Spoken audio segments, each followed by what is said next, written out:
So usually when I get all the material in here, there are tiny bubbles on the top that I tap, tap, tap, and then after that you're very brave that you can look at the needle. So, and then I try to get the bubbles out to make sure that there's a uniform flow and there's no air left, because that's the reason of clogging, and there's no air. Don't be afraid to waste a couple of drops. With 10 cc dilution, you're not losing a lot. That's perfect. And then you know you're in good shape. And you have to have a gauze ready in your hand so you can apply pressure as soon as you're done at the point of entry. And I use a fanning technique where you enter only in one spot and you can apply the material all over the cheek. So I'm going to turn you a little this way. There we go, T. Great. And I'm extending it all the way to the close to the nasal groove.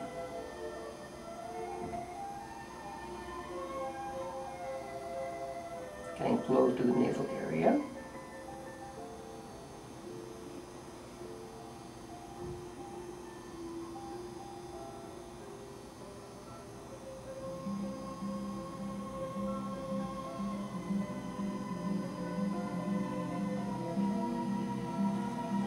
And immediately apply gentle pressure with the gauze, and then my assistant holds the pressure.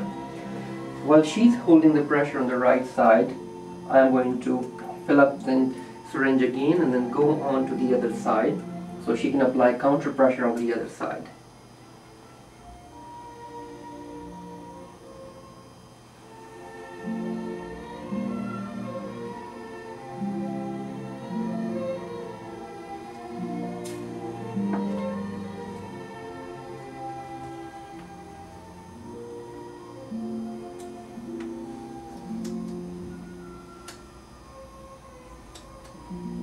How are you feeling? Fine. How's the pain? There is none. Okay. One of the things that's very important to mention, and you already know from your last injection, is that after the numbing medication kicks in around this area, sometimes you feel you cannot close or open your eyes. That's just a fake feeling, and it goes away in about 45 minutes.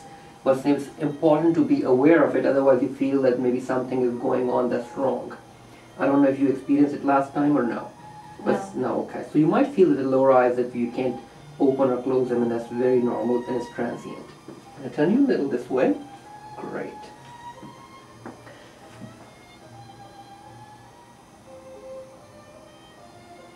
This side your teardrop was a little worse than the other, so I injected a little bit more.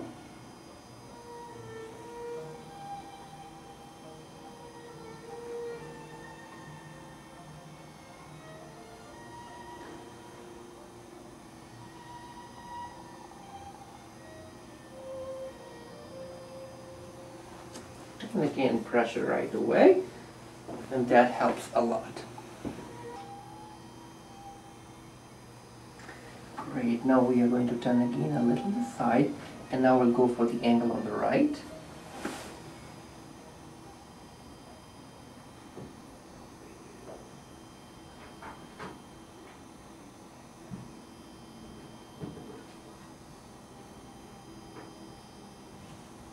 Now you're going to apply the pressure over here.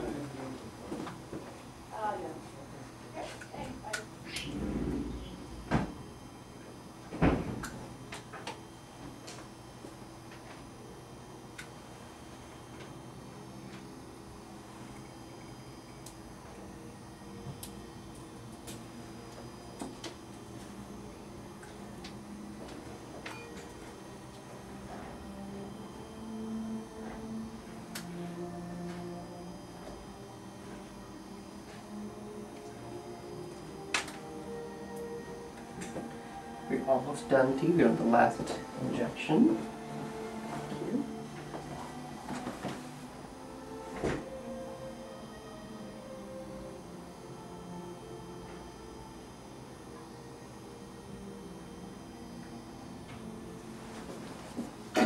Little pressure, and we are all done with injections.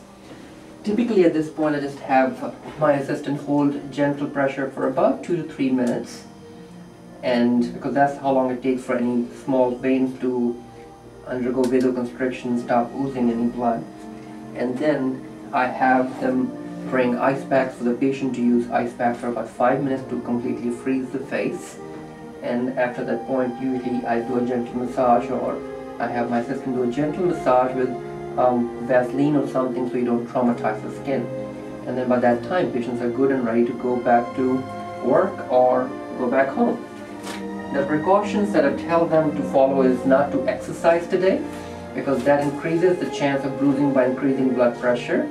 Not to take any alcohol, because that can affect the platelets and then affect the bruising. And typically gentle massage for a few days. Don't have to be too aggressive. With this amount of dilution, we are not as concerned about nodule formation as we would be with only 4 or 6 cc's. And I advise the patients to contact me if they feel any lump or nodule. Otherwise I see them for the next session, which usually is about a month.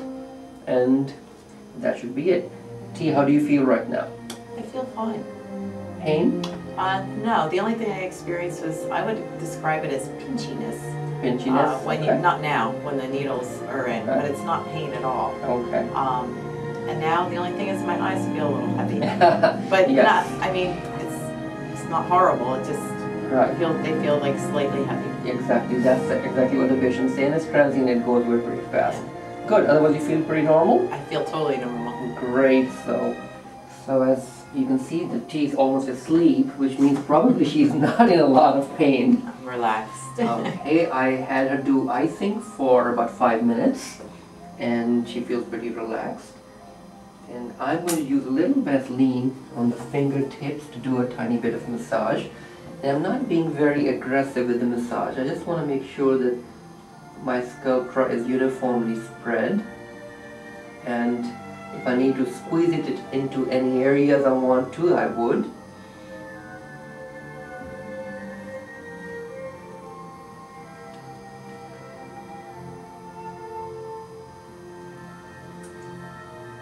So right now it feels very nice, soft and smooth in all areas. And looking from above gives me a better perspective, as I can see the malar eminence on both sides, and it appears very nice, and it shows me exactly where I want the material to be. And please make a note that the material is in definitely subdermis, if not subcutaneous area. I never ever inject it into the dermis, because that's where the risk of nodules exists very high. I have sometimes noticed that going deep close to the periosteum can also cause nodules to form because of a periosteal reaction. So for me, the best plane is below the dermis, almost subcutaneous, but staying away from the periosteum. Not even supraperiosteal, because trying to be supraperiosteal, you almost end up hitting the periosteum anyway.